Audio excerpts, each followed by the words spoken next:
Hello everyone, and thanks for stopping by the channel. Today we're going to break down the newest and improved Souls installment, Elden Ring. In this overview I will be assessing the game in two main categories, gameplay and lore. There is much to cover in these areas, and I will do my best to review them in a concise way. By the end of this video, my goal is to have covered the main aspects of the game and to put my personal theories about the story into perspective. For me, it's an absolute delight to take a step back and look at the game as a whole, and I hope this video will help you understand and appreciate this work for the masterpiece it is. Also, as I will be doing my best not to have any spoilers, I certainly will have some. So with that, let's begin the overview. To start off the gameplay assessment, I want to talk about the atmosphere. In every Souls game, we are struck with amazing architecture and natural beauty, but Elden Ring brings this to a whole new level. At the very beginning, we walk outside of the Chapel of Anticipation and get a breathtaking view of the center point of the game, the Erd Tree. The tree stretches across almost the entirety of the sky and glows with an immaculate gold hue. Petals from the tree gracefully float down all across the lands between as you make your way through the game. Truly a gorgeous setting. The music wraps it all up in a very bittersweet symphonic melody that suggests a soft but somber emotion. As well as the beauty in Elden Ring, we have quite dark scenes as well. Depending on the immediate path you take, you will run into a dungeon or perhaps a cave. The dungeons, while at least lit, unlike the caves, have a very ominous and bloodborne feel to them. At first they're quite straightforward, but the late game dungeons can be very difficult. As for the caves, they're all extremely dark, and you will need torchlight to traverse them. Apart from the starting continent of Limgrave, we have the Weeping Peninsula. Where am I at? Oh shit. I'm in a whole nother. God, this game is huge! Holy fuck. Mistwood Forest,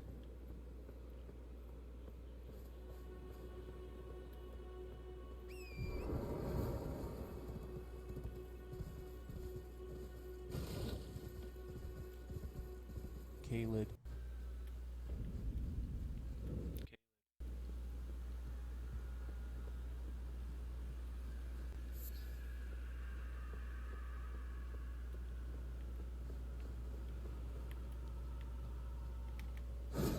Where the fucking insane battle went down. Myrnia,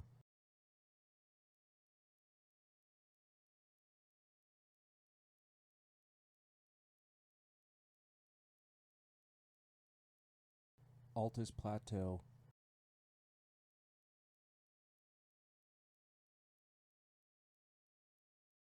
the mountaintops of the giants,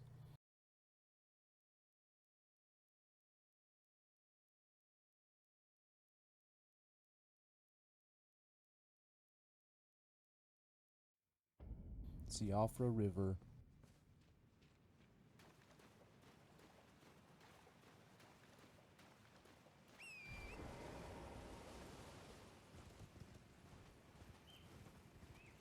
Nokron the Eternal City,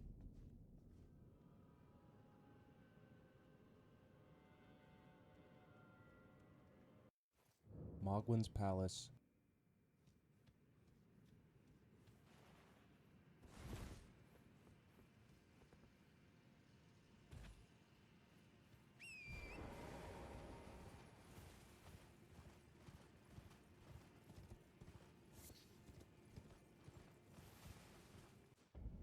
Deeproot Depths,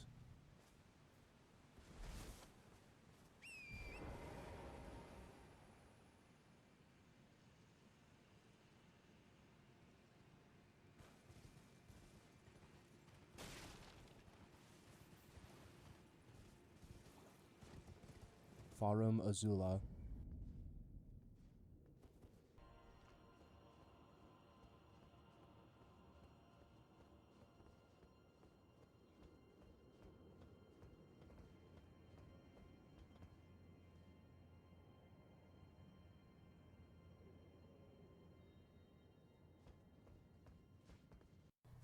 the Subterranean Shunning Grounds,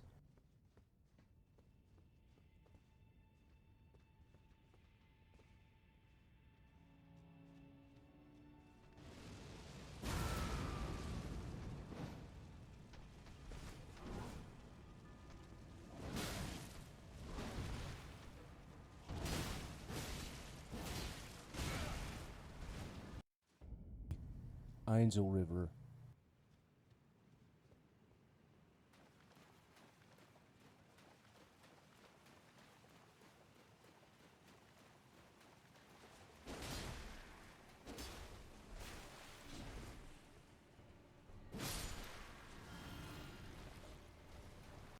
and the Halleck Treat.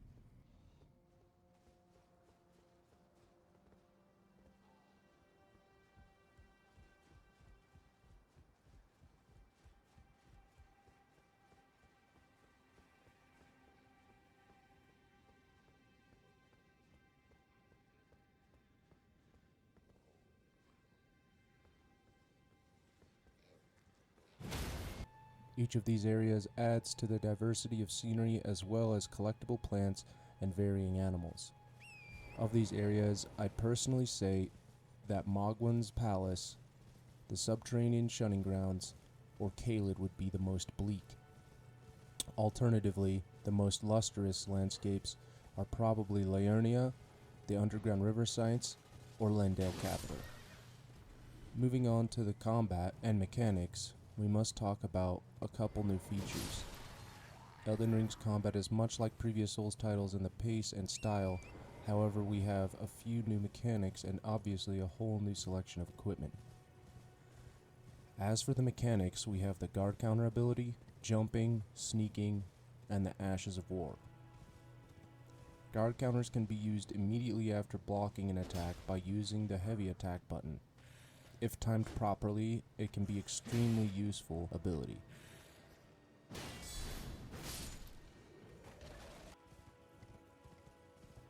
Jumping and sneaking may seem insignificant, but these can be quite viable as well. With our new and improved jump, we can do jump attacks at any time. In previous Souls titles, we could only do jump attacks at a vantage. Sneaking is only really used in PvE, but with the new open world take in this game, it is quite useful. You can intercept groups of enemies in a much more tactical way.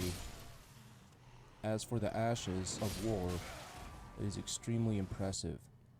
Ashes of War allow the player to put a massive selection of different abilities and certain weapons depending on the ability, and the ability will affect how that weapon scales.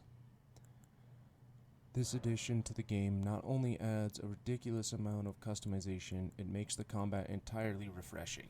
Ashes of War can range from combat moves to buffs to even maneuverability mechanics like Bloodhound Step. This new system is one of the major new features. Along with the customization with the Ashes, the new range of equipment adds another layer. In Elden Ring, we are able to craft everything that is usable equipment. However, certain items are limited by how many key items you have. For example, the perfuming items are limited by how many perfumer bottles you have found, and so you will only be able to make as many as bottles as you have gotten. The cracked pots and ritual pots are the same in this regard. There are many more craftable items once you have found the cookbooks that basically span to every usable item.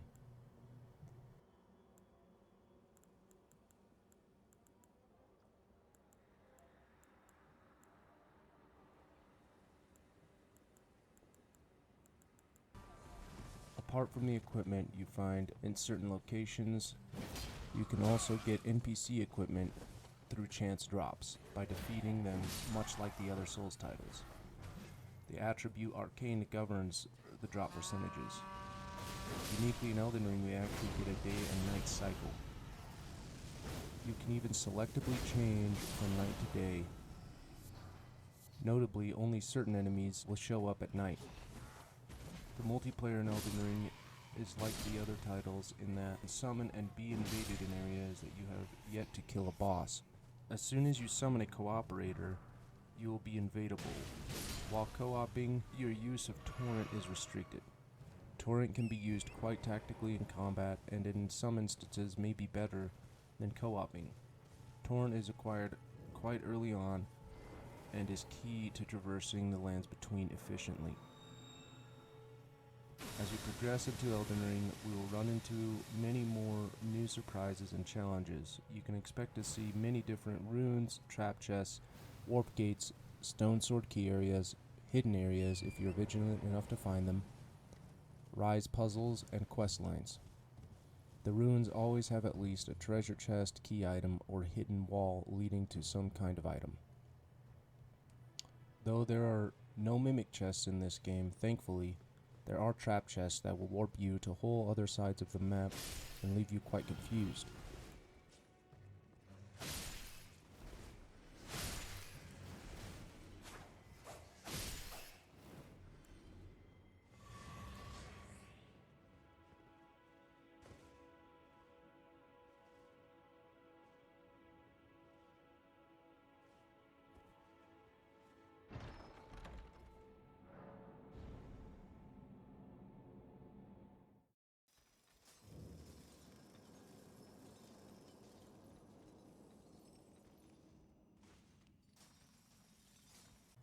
Aside from unintentional warping, there are also usable warp gates that can be found.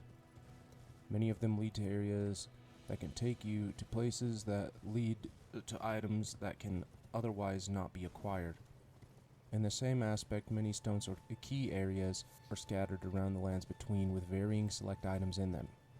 They can only be opened with stone sword keys, quite obviously, and I noticed that there are actually a surplus of keys. Unsurprisingly, there are also many false walls leading to hidden areas like the other titles. Many of these areas are quite important, and I highly recommend doing some research on them. Yet another new feature we get in Elden Ring are the rise puzzles. The rises are large towers that are at first sealed, but can be unlocked by solving the riddle/puzzle that is presented. Many of these can be quite tricky.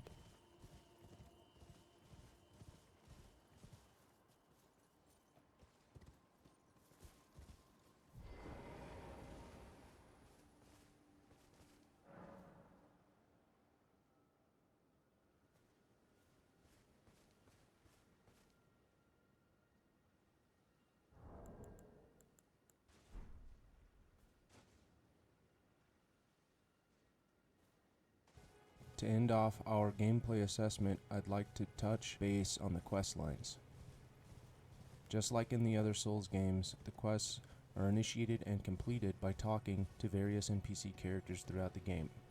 Depending on what the characters say, you will either need to find and talk to them again, or complete a certain task for them, then talk to them. While some quests will be fairly straightforward and easy to complete, others will definitely leave you daunted and not sure what to do next. You will more than likely need to reference sources to help you along. The quests are without a doubt very worthwhile to complete. Each of them have massive benefits and will unlock very useful equipment, items, and give you a better understanding of the characters and story as a whole.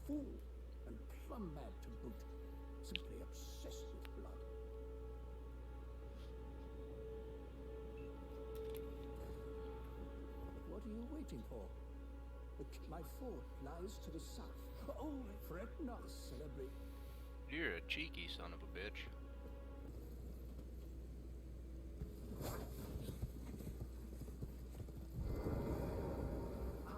I've been waiting for you with bated. You managed to recap. Oh, excellent news. Just wonderful. Well done, my friend. Well, I knew I was right to now. Here's your reward. Go ahead.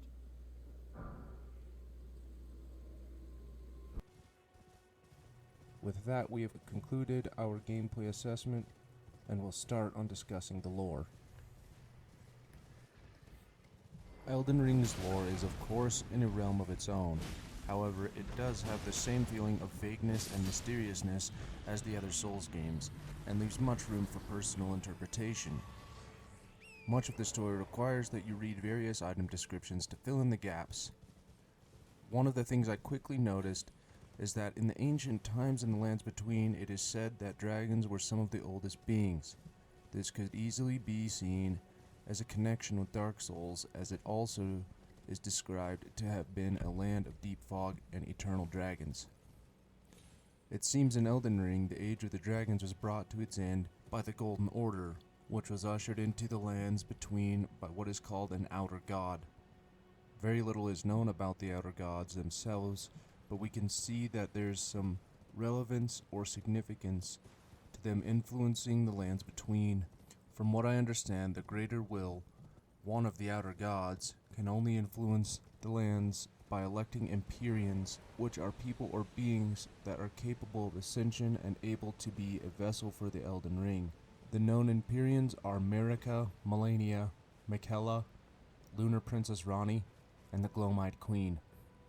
Melania and Miquella are the offspring of Marika and Radagon, which are two halves of the same being, and because Melania and Miquella were born of one being, they were cursed. Melania with scarlet rot, and Miquella with eternal youth. Princess Ranni is the offspring of Rennala and Radagon. It was initially believed that only those born of a single god could be chosen as an Empyrean, but Ranni was elected by the two fingers of the Greater Will, disproving this belief.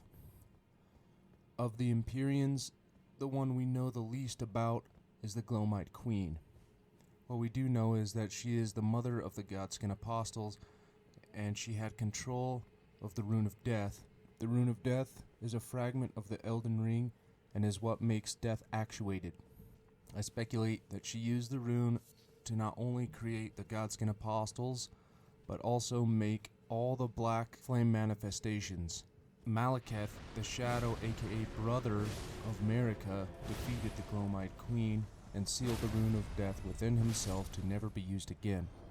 When he did this, all of the black flame manifestations were made useless against the demigods, i.e. Godfrey, Mog, Margot, Radon, Ranni, Marika, Radagon, Godric, Godwyn, and Rykard. Also, this made it to where souls in the lands between could be resurrected after death by returning to the Erd Tree. With the Rune of Death sealed away, the Golden Order continued to wage war against those who would oppose it. When Radagon went to Liurnia, him and Rennala, the Queen of Glintstone Sorcery, ended up falling in love, ceasing the war effort there. They bore 3 children, Ranni, Radon, and Rykard. At this time, Godfrey, the first Elden Lord, and consort to Marika, was fighting against the giants who were forging a fire to burn the Erd Tree. Godfrey soundly defeated the giants, and in doing so, it is said he had lost his warrior spirit because there were no more worthy opponents. With his duty to the Golden Order fulfilled, Marika seen it best that he and his warriors be banished from the lands between so they could grow in power yet still and return to brandish the Elden Ring when the time came. When Godfrey was banished, he became the first Tarnished. With Marika's consort being banished, she called Radagon back to the capital. When Radagon left Rennala, he gifted her the Great Rune of the Unborn, which gave her the power to rebirth those who sought it. Even still, Rennala was devastated and lost her mind. This resulted in her people rebelling against her, and she was locked away in the Grand Library. While in the library, she practiced the dark art of reincarnation in attempts to resurrect her daughter, Ranni, who I believe killed her physical body so that the Greater Will would not use her as a host for the Elden Ring rune.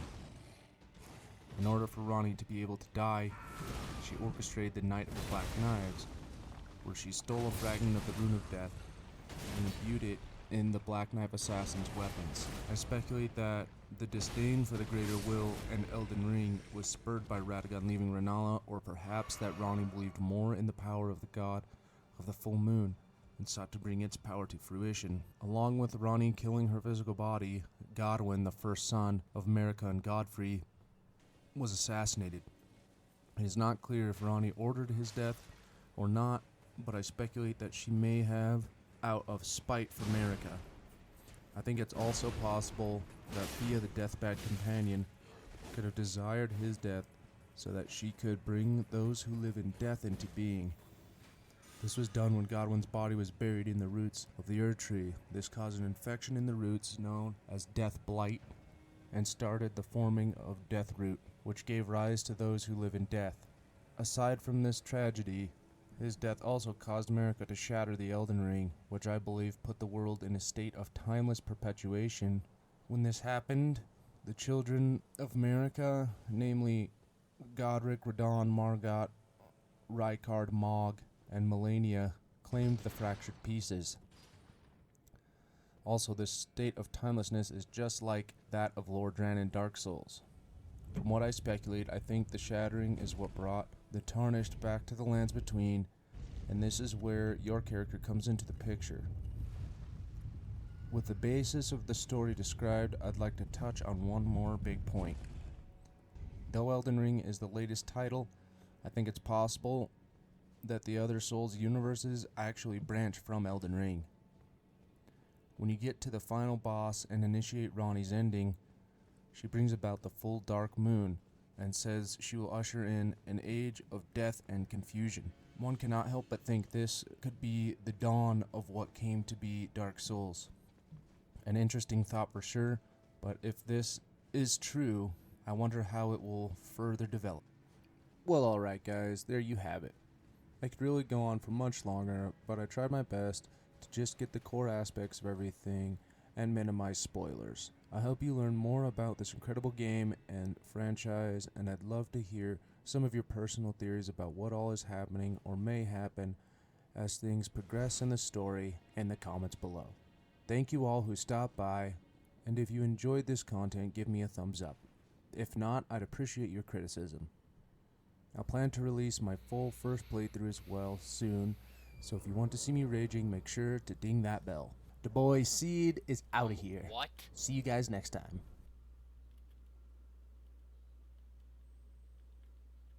Guys, I just broke my game.